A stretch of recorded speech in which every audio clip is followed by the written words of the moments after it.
অনেক দামি এক জায়গা।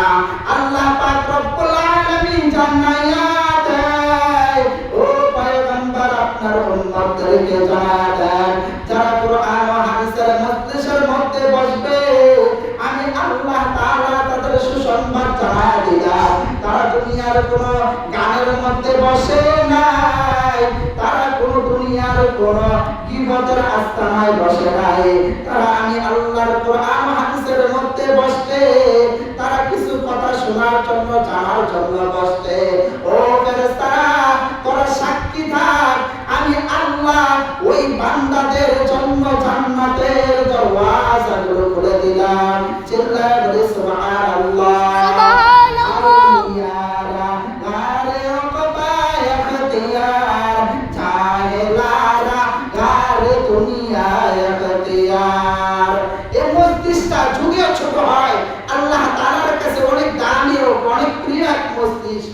এই জন্য যেখানে কোরআন ও হাদিসের বয়ান করা হবে সেখানে আমরা বসার চেষ্টা করব, নিজের গুনাহ মাফ করার জন্য ইখলাসের নিয়তে বসব। এই জায়গাটা হলো দামি এক জায়গা, দামি এক মজলিসের জায়গা, যেখানে দুনিয়ার কোনো আলোচনা করা হয় না, শুধু নবীজির শান নিয়ে আর কোরআনের মান নিয়ে কথা বলা হয়।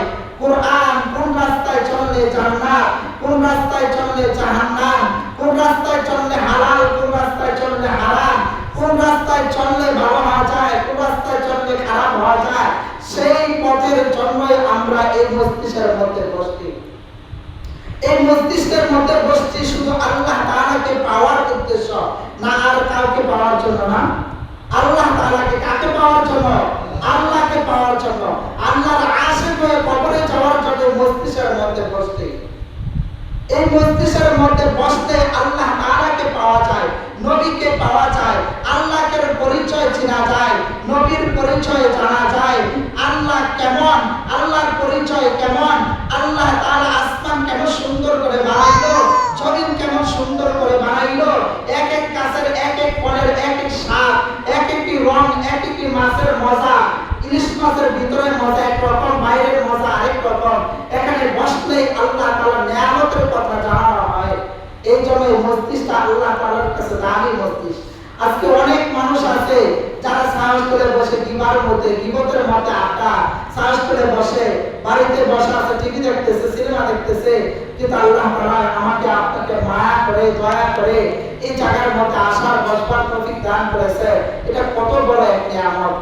এই জায়গার মধ্যে বসে আমরা আল্লাহ তাআলাকে ডাকাডাকি করার জন্য, আল্লাহকে স্মরণ করার জন্য।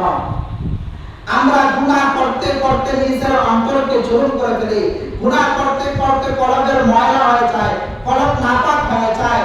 আল্লাহ তাআলা বলেন যারা জিকিরের মজলিসের মধ্যে বসবে তাদের তিনটা ফায়দা। কয়টা ফায়দা? জোরে আওয়াজ দিয়ে আল্লাহ তাআলা তাদের জন্য রহমত এবং বরকত দান করে। চিল্লায়ে বলি সুবহানাল্লাহ। সুবহানাল্লাহ। এই মজলিসের মধ্যে বসতে আল্লাহ তাআলা রহমত দান করেন। আল্লাহকে ডাকাডাকি করলে, জিকির করলে আল্লাহ তাআলা আমাদেরকে রহমত দান করেন, বরকত দান করেন। দুই নাম্বার পুরস্কার আল্লাহ তাআলা জানায় দেয়, ও নবীর আশিকের দল ভালো করিয়া শোনো। দুই নাম্বার পুরস্কার হলো তোমাদের জন্য আসমানের ফেরেশতা তোমাদের জন্য রহমতের দোয়া করতে থাকে। চিল্লায়ে বলি সুবহানাল্লাহ। তাহলে দুই নাম্বার পুরস্কার হলো রহমতের ফেরেশতারা আমাদের জন্য রহমতের দোয়া করতে থাকে। আল্লাহ তাআলা জানায় দেয়, ও উম্মত তিন নাম্বার পুরস্কার জানো কি? বলে তোমার পিছনে যত গুনাহ আছে, তোমার সামনে যত গুনাহ আছে, আমি আল্লাহ তাআলা তোমাদের সমস্ত গুনাহকে আমি আল্লাহ তাআলা ক্ষমা করে দেই। চিল্লায়ে বলি সুবহানাল্লাহ।